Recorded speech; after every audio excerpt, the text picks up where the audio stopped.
पाली लोकसभा क्षेत्र के सभी निवासियों को मेरा राम राम, जय श्री राम। मेरा नाम नागेश देवासी है।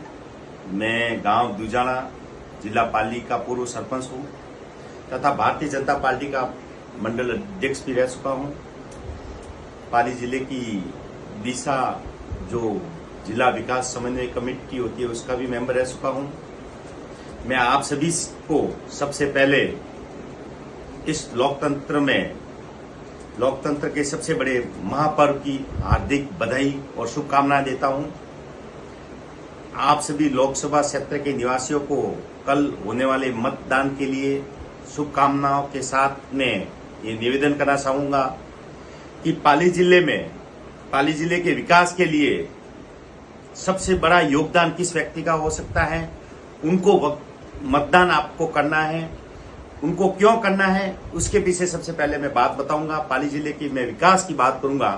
पाली जिले में 6 स्पेशल इकोनॉमिक जोन यदि सबसे पहले यदि प्रस्ताव करने वाले कोई व्यक्ति है तो वो श्रीमान पीपी चौधरी साहब है। और पाली जिले में मेडिकल कॉलेज की खोलने की बात है तो वो भी चौधरी साहब है। पाली जिले में रोहिट के आगे सबसे बड़ा यदि रिको एरिया राजस्थान इंडस्ट्रियल कॉरपोरेशन का जो एरिया डेवलप करने वाले व्यक्ति हैं तो वो पाली जिले के पीपी चौधरी साहब हैं। पूरे भारत में यदि सबसे ज्यादा नेशनल हाईवे का यदि बजट लाने वाले कोई व्यक्ति हैं तो वो श्रीमान चौधरी साहब हैं। और पाली जिले में यदि केंद्रीय विद्यालय की बात हो, पाली जिले में केंद्रीय विद्यालय को खुलवाने का जो श्रेय दिया जाता है वो भी चौधरी साहब को दिया जाता है। पाली जिले के विकास के लिए सबसे महत्वपूर्ण जो बातें होती है उस काम को यदि करने में सबसे ज्यादा यदि कोई योगदान है तो वो चौधरी साहब का है। यदि कोरोना के समय पूरे भारत के बच्चे जो यूक्रेन में थे, बाहर थे, कहीं भी थे, उस समय बच्चों को भारत में लाने का श्रेय कोरोना के समय है तो वो बच्चों को भी चौधरी साहब ने लाए थे। और यूक्रेन की लड़ाई में पूरे पाली जिला से भी 10-12 बच्चे थे, उनको भी भारत में लाने का जो श्रेय दिया जाता है वो भी चौधरी साहब को दिया जाता है। अभी हाल ही में श्रीलंका में जो बच्चे फंसे थे उनको भी लाने का श्रेय श्रीमान चौधरी साहब को दिया जाता है।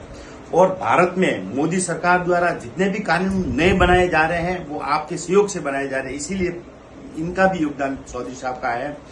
और विदेशी मामलों के समिति के चेयरमैन है तो ये पूरे पाली जिले के गर्व की बात है। मैंने ये बात इसीलिए बताई है क्योंकि ये केंद्र की महापंचायत में भारत सरकार की महापंचायत के लिए सुन रहे हैं। इनको गांव की खाली और नाली के लिए अपन नहीं सुन रहे हैं।